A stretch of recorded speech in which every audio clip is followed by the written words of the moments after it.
당시에 이명박 전 대통령하고 박근혜 대통령하고 아주 치열하게 경선에서 붙었었죠. 이 문제가 그때 경선 검증위원회에서 공개적으로 얘기가 됐습니다. 당시에 어떤 얘기들이 오갔는지 영상 한번 보겠습니다. 최태민 목사를 언제 처음으로 만났습니까? 어머니가 돌아가신 그 다음 해로 기억을 합니다. 그때 저가 이제 퍼스트 레디 역할을 대신하면서 어머니 빈자리를 메우기 위해서 굉장히 바쁘게 보낼 때인데 많은 그 편지들이 왔습니다. 위로 편지도 오고 격려 편지도 오고 또 전화로도 왔습니다. 그럴 때 제가 봐서 그 내용이 상당히 마음에 와 닿고 저도 또 한번 만나서 얘기를 듣고 싶다 할 경우에는 제가 만났습니다. 그래서 그렇게 해서 만난 몇 분 중에 한 분입니다. 최태민 씨는 그 이름이 한 7개 정도 되고 결혼도 한 6번 정도 하셨다고 합니다. 그리고 최태민 씨에 대한 이런 경력을 그 당시 알고 있었습니까? 제가 누구를 만나서 그 일을 할 때 뭐 그 사람이 결혼을 몇 번을 했는지 자식이 몇인지 뭐 이름을 몇 번 바꿨는지 그거를 알 수는 없습니다. 그 목사로 알고 있었습니다. 만날 적에 그 사람의 뭐 그 과거에 어떻게 살았는가 이런 것까지 다 그 보면서 만나지는 않습니다. 뭐 신원 확인하고 그다음에 들어오지 그 사람이 어떻게 살았는가 일생까지 다 검토를 해갖고 만나지는 않습니다. 재정적 지원을 받은 적이 있습니까? 그분은 저한테 뭐 재정적인 지원을 할 그런 형편이 아니죠. 예. 그런 거 받은 적이 없습니다. 제가 요청한 적도 없고. 그 최태민 목사가 이런 비리가 있고 나쁜 사람이다 공격을 딱 해놓은 다음에 그다음엔 저한테 딱 연결을 시켜가지고 이렇게 그 주변 사람이 나쁜 사람이니까 또 제가 뭘 잘못한 걸로 이런 식으로 꼭 그동안에 저를 공격을 했습니다. 근데 그런 것은 그 음해성 네거티브가 많은데 차주영 교수님, 저 당시를 한번 생각해 보면은 MB 캠프에서 상당히 공격을 강하게 했었거든요. 강하게 했죠. 그때 당시 2007년도 한나라당 당내 경선이었는데 그때 당시 이 이명박 대통령은 소위 말해 BBK 그 의혹이 있었지 않습니까? 그렇기 때문에 그 자신의 의혹을 방어하기 위해서라도 이 뭡니까 상당히 공격을 세게 했었죠. 그래서 그 박근혜 당시 후보에게 대한 공격은 결국은 최태민 씨 일가와의 관계 그 부분에 대해서 집중될 수밖에 없었는데요.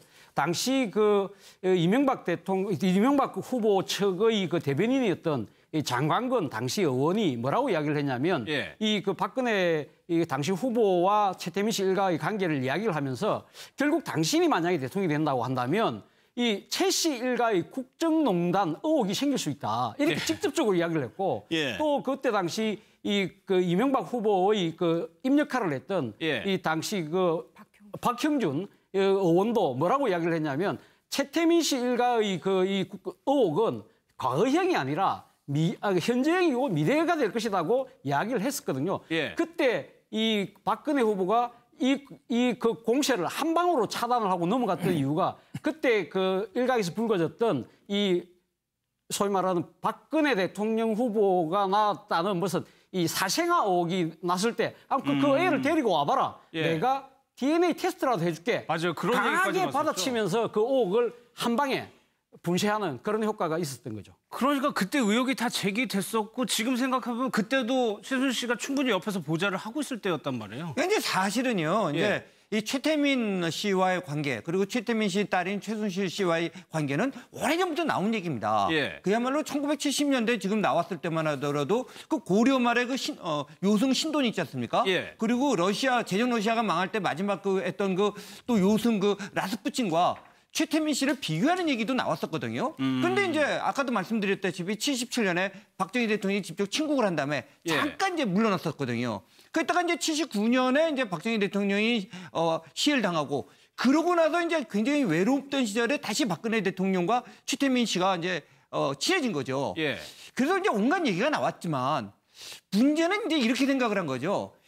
뭐 말동무를 하면서 영향력을 행사하고 뭔가 온갖 비리 같은데 좀 관여를 할 가능성은 있을 거다. 이런 얘기 나왔지만 지금 이번 사태가 나온 걸 보고서는 그 당시 예측한 사람들도 충격을 받는 게 이 정도로 국정 전반을 정말 관여했을까? 예. 이것까지는 상상한 사람은 제가 볼 때 극소수였던 것 같습니다. 그렇죠. 이제 의혹적이 근거 없는 의혹적이라고 봤었죠. 그러니까 예. 이제 그러니까 이제 박근혜 대통령께서 굉장히 심리적인 의존을 갖고 있었다. 예. 그렇기 때문에 여러 가지 개인적인 상담 역할을 하고 심지어는 정치적 메토 역할을 한다 이런 얘기 있었지만 이게 무슨 직접 정치가도 아니고 행정해본 경험 있는 사람도 아닌 사람이 이 정도 예. 국정을 갖다가 했다?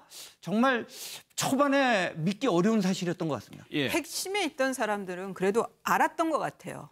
핵심에 있었던 사람, 저 때 이제 MB 쪽 캠프에 있던 핵심에 있던 사람들은 예. 알았는데 다만 지금 계속 얘기가 나왔었어요. 뭔가 비선이 있다고 그러고 막 비선 실세가 있다는 얘기 있었지만 어제 엊그제 나왔던 최순실 씨 PC에 있는 그 연설문 파일하고 다른 200개 파일. 예. 파일이 나오기 전까지는 객관적인 물증이 없으니까 의혹 제기가 돼버리고 그리고 그렇게 DNA 조사하겠다 한 방이면 그냥 무너져 버리는 공격이 됐던 거죠. 그런데 예. 그 PC에서 나온 200개 파일이 결국 물증이 나오니까 예. 이제는 단순 의혹 제기도 아니고 인신 공격으로 치부되지 않고 예. 그때 그게 그런 거였구나라고 할 수 있는 거죠.